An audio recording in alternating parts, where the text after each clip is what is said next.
Good morning, guys. My name is Ricky. Today I have a surprise for you. We're gonna be doing one of my favorite cars of all in my collection. This is my garage. You guys can see the sexiness of the FD. You might recognize it from Instagram with the rotary way. And today we are going to be working on my 1981 Toyota Starlet. You guys may be thinking, what's a 81 Toyota Starlet?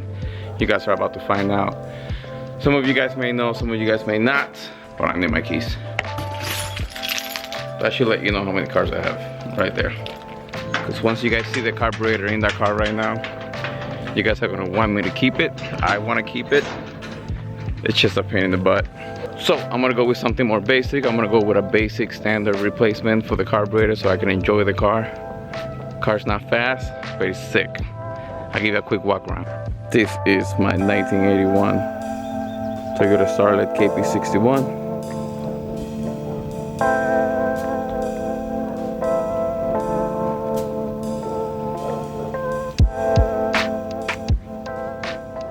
Now it's time for me to prep the trailer so I can load it up.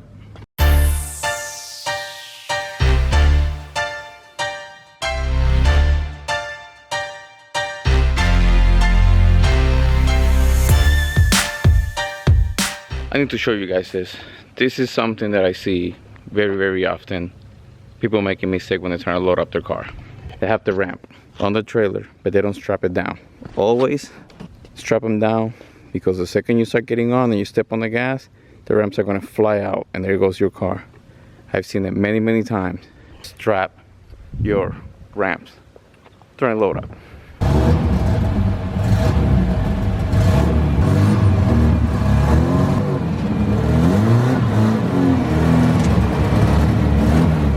Thirteens by 8 SSRs, MK2s, wheels.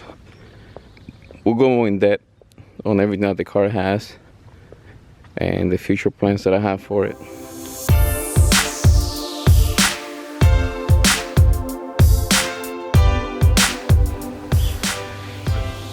The hell?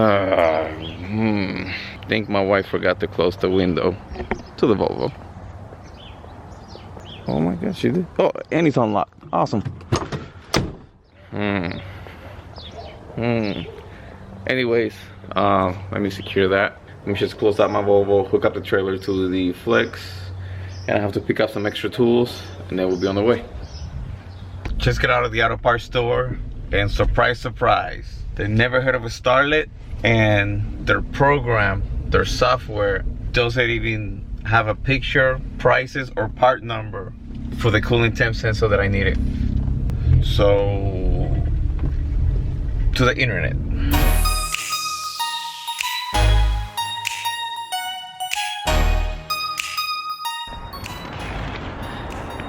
Well, that was a trip. Finally made it back to the hunt quarters. There's my boy Victor. Made it. Now to unstrap it, get it off the trailer.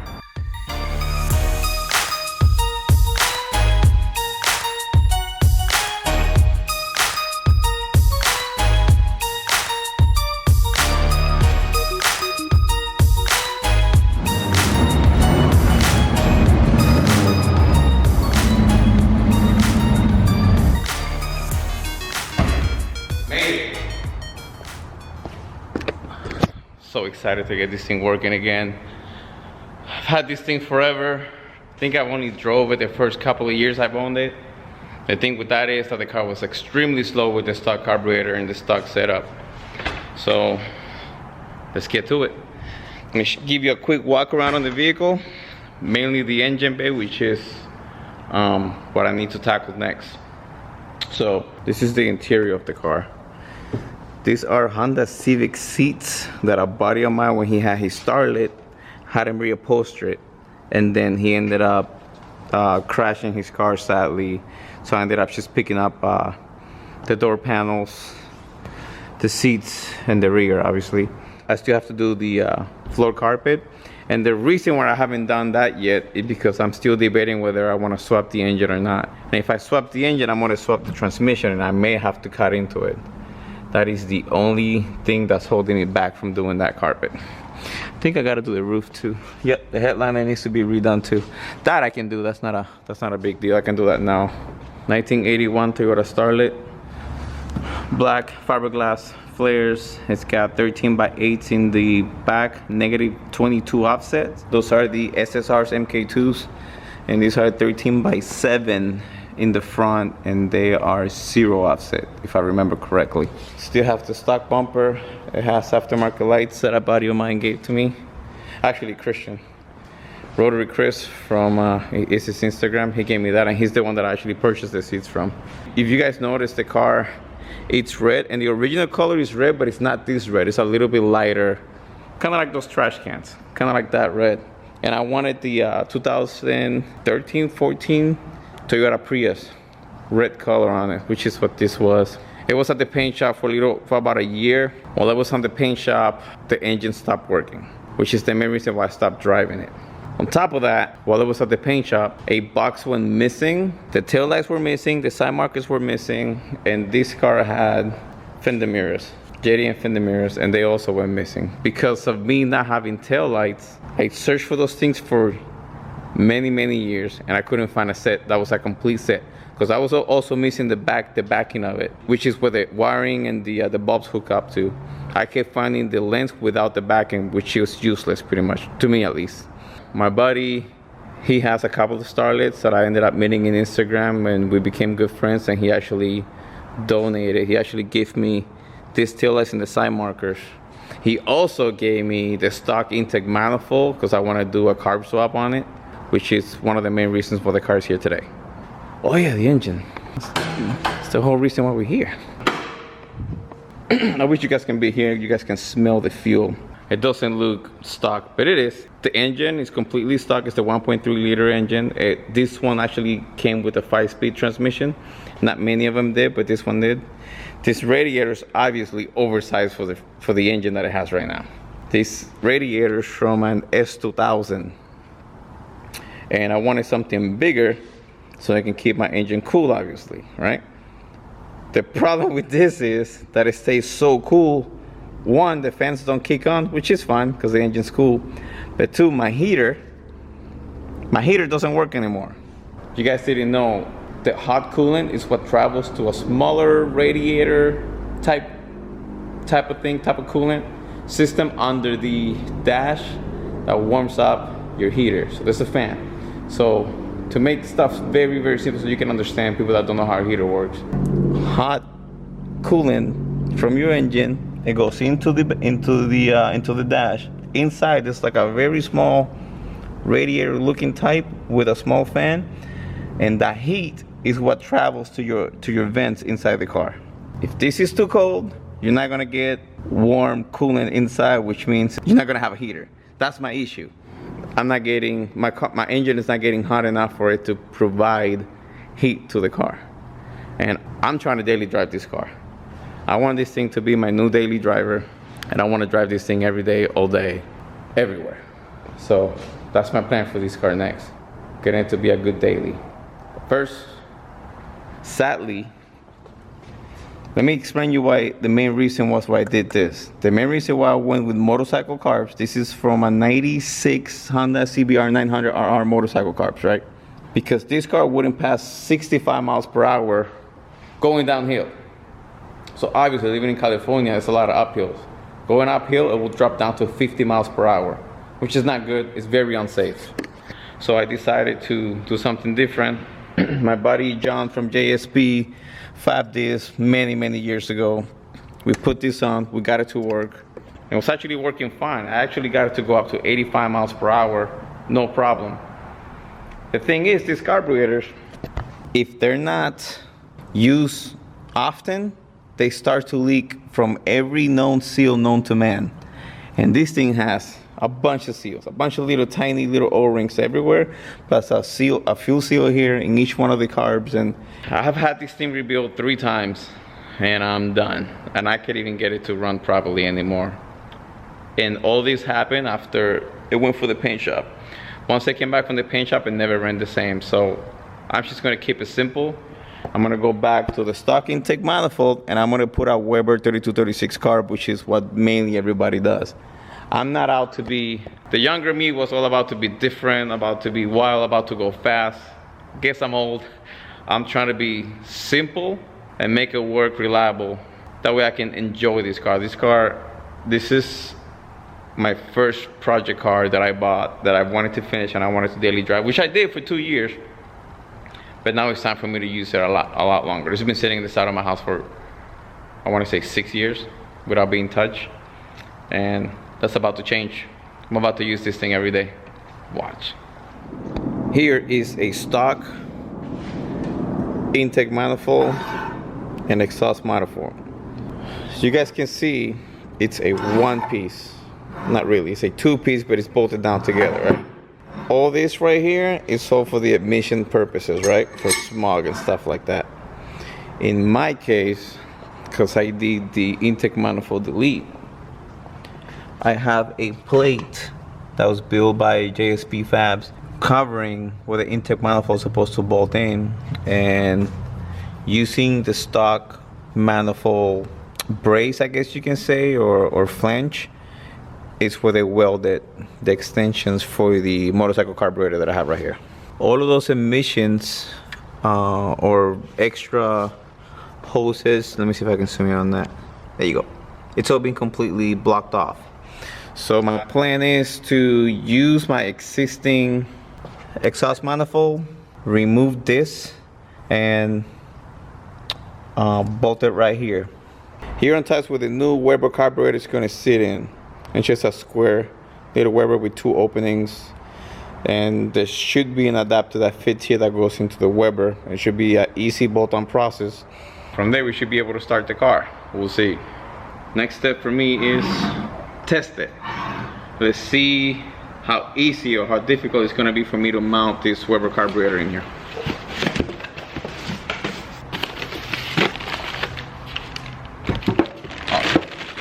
So here's the Weber carb that I was telling you guys about. All right. So like I said, it has two openings. Has an electric choke, and there you go. So it should sit like this. And this carburetor, it's longer. So the back two holes actually end up on this area right here, and this is too narrow. So this needs to be widened and longer, which is why they provided the adapters, which I don't know what I did with it. Here we go. The adapters for them. Which I don't see how this is gonna work, but. And this is also definitely not the one. Okay. I got the wrong braces. I got the wrong adapters. The thing with this is that this is to go to Starlet, and I couldn't find anywhere. Nowhere on the websites, nowhere on the internet, where they make adapters for a Starlet. Few of my buddies told me that the 22R pickup truck adapter will fit. That's what I asked for, and they don't fit, obviously. So, no biggie. I'm just gonna have to modify these ones or modify these ones. That's it, there's nothing else. So after sitting down, which is what I do when I'm thinking, whenever something like this happens, I don't get upset, and don't let it get you upset. You just gotta sit down and think about what to do next, right? Doesn't fit. The closest thing that I can get to fit, it's gonna be this one, and it has multiple holes that I'm gonna try to modify and just try to make it sit flat. So first things first, we gotta remove these studs. If you don't have a stud remover, I'm gonna show you a simple way to take them off. You're gonna grab two nuts. These nuts! Anyways, you're gonna grab two nuts. You're gonna put one of them. You're gonna put one of them facing down. See that? And the other one facing up.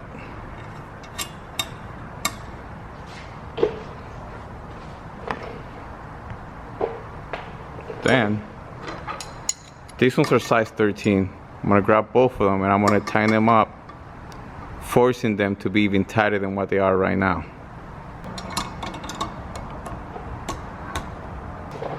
That's gonna create pressure, and it's not gonna let one of them go down, and it's not gonna let the other one go up. Pretty much what we're doing, we are trapping the stud in the nuts. from here,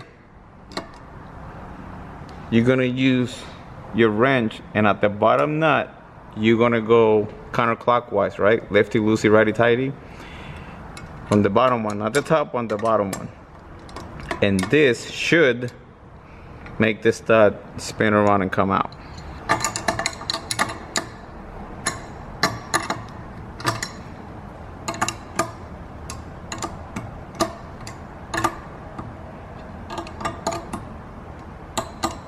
No vice grips needed. Just like so. I just gotta do that 3 more times.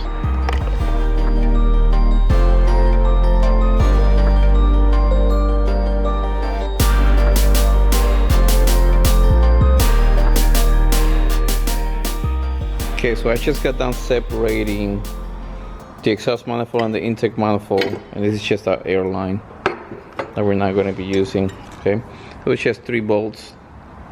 Just separated them. Now I'm going to clean it, because by looking at this, this is way bigger, and this is exactly where the openings on the throttle, on the carburetor opens. It's literally that big.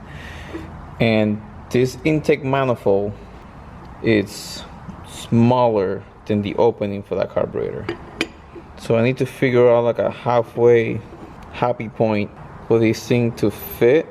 And I cannot use these 4 holes, because those 4 holes is what that bolts into. So I need to figure out another way to bolt it down, whether I'm using that one or this one, for this thing to work. But first, I need to clean this. Alright, so I'm going to start marking this area, so that when I put the template on top of it, I'll be able to scrape, and I'll know where I want to start cutting or grinding or marking or anything like that. And I know we have all the stuff that we can use for this, but Mickey's not here, and I have no idea where he put it at.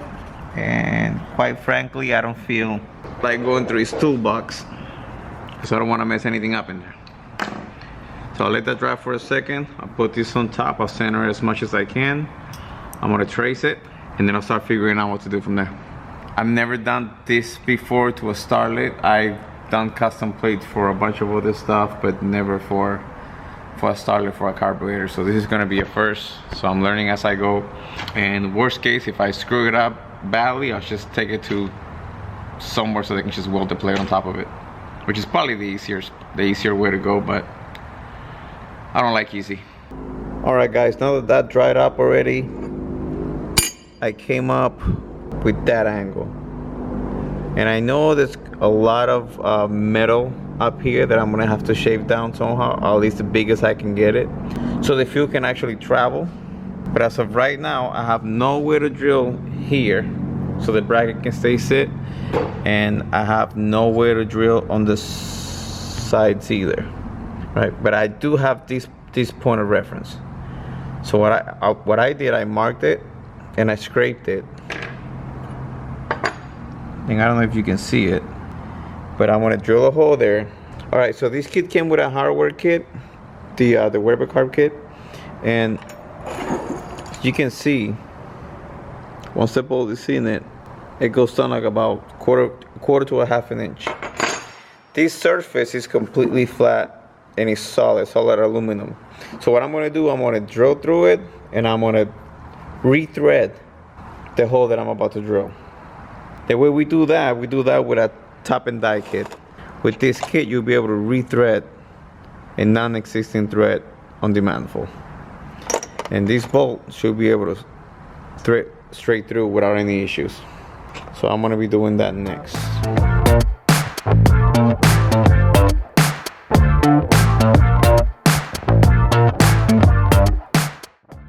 Okay, so now the hole has been drilled, and the way that you select your drill bit, you want to go 1 or 2 sizes smaller than what your top and die is. That way you have enough space so they can actually thread. So the next step is top and die, and then we're gonna, you see how I put it at the beginning right there, and just start turning it and turning it until I get a nice solid thread. All right, so now that that's in, we're literally Put this on top. Start screwing it in. And now that we have a solid mount, we can actually scrape the rest of it. Alright, so this is what I did next. The same step that I did up here, I did it down here. So with this bolt, it's gonna screw in all the way down to the manifold. And I know, hey Ricky, that's not Mickey spec. No, it's not. That's more like Ricky style. I'm way simpler and ghettoer. Is that even a word, ghettoer? Anyways, I'm more ghetto. Yes, I did tap into the manifold. I need to be able to hold this in place and this in place so it can be steady along with this one, so I can re-tap these two holes. I mean, drill them and re-tap them. This needs to be extremely steady, because if it's not, this is not gonna work. With this one and these two main ones, it's gonna be the main support for the bracket, and these two is pretty much just to help me tap these ones. And y'all thinking like, oh, that's gonna leak, that's gonna leak. It's not gonna leak. I'm gonna put some Loctite in it or JB Wall or whatever. I don't care, it's my car, it's not gonna leak. Trust me, I'm a pro at this. All right, so now that I have those 3 bolts in there, I'm just gonna try to grind away as much as I can without going outside the manifold. Because if not, everything that I did is gonna be useless. The throttle bodies, you can say, that are under the carburetor, literally one's here and the other one is here. So this is gonna be fine. All I need to do is open this one just a little bit more, so I can make sure when the flaps open, they don't hit this and there's enough fuel going in order for the car to work properly. So I'm gonna be using Mickey's tool, the one that he used to pour his intake manifold, and I'm just gonna be opening that area a little bit bigger so this thing can work.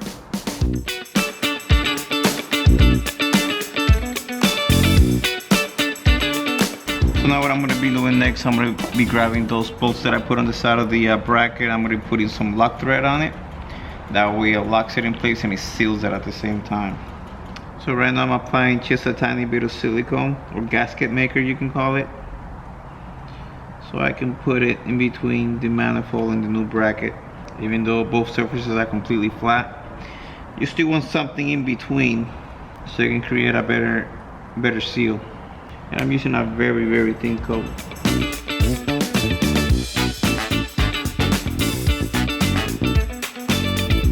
So there you have it. I grinded as much, not as much because I could have gone a lot more, but I already tested it and both flappers on the carburetor open, and they will go straight in there. So there's no need to open it more. It really doesn't make a difference whether I open it more or not. It's gonna be the same performance. So I'm gonna let that dry. Next thing is I'm gonna drill these 2 things, and once I put the carburetor on top of it, I'll be able to put a bolt that goes straight through the carburetor, the plate, and the manifold, and that's gonna be enough pressure to hold everything in place. After that, I need to figure out, I'm gonna have to make a bracket so I can plug this hole up since it's not gonna be used, or maybe I can just tap it and put a bolt in there or something. We'll see. Okay, we are back on the vise.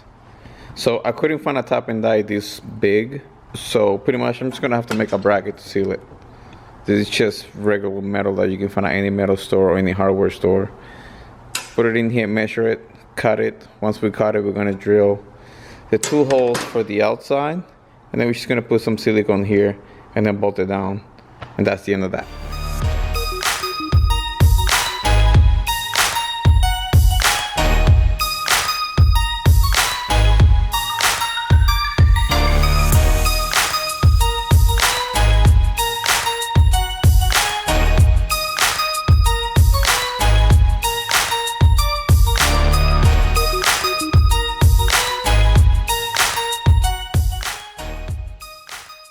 Alright, this should be able to work.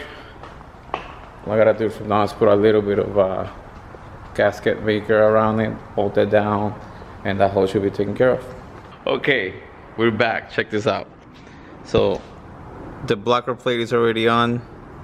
Sorry that I didn't show you guys the whole thing, but the battery died. Got a new battery in it. I think this should be enough for today. We have the bracket mounting, the blocker on. From here on out, it should just be removing the motorcycle carbs,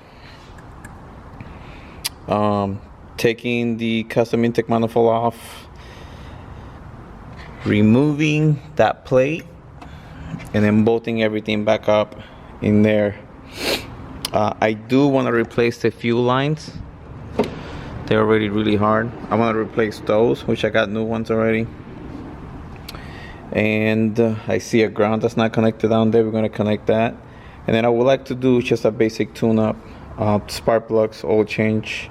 I was going to flush the radiator coolant, but I can't until I get that piece, because if not, I'm going to be doing double work for no reason. So I'm going to leave that in.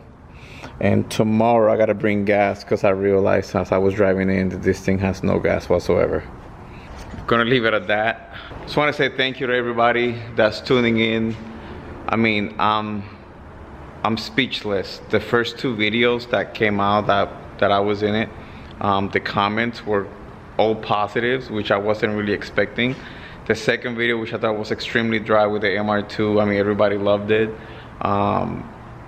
Thank you so much. I can't believe all the positive things that came out of those 2 videos. I hope this one wasn't dry either. To me it is, because it's like just basic stuff, you know, cutting stuff, making brackets, and dealing with minor stuff. I was not expecting for me to be making custom brackets right now. I was expecting for this thing to be a bolt-on, and I was hoping by now the car would be driving. But obviously that wasn't the case, and that's pretty much what happens when you start dealing with cars that you don't see every day on the road. So thank you so much for tuning in. Please subscribe, keep commenting. If you guys notice, I look at every single one of the comments, and I try to reply as much as I can. If you have any questions, please hit me up on Instagram on Ricky_running_solo. Send me a DM, or just tag me on your comment in YouTube, and I will try to respond as soon as I can. All right, guys, thank you so much for tuning in again, Throttle, and see you guys tomorrow for sure.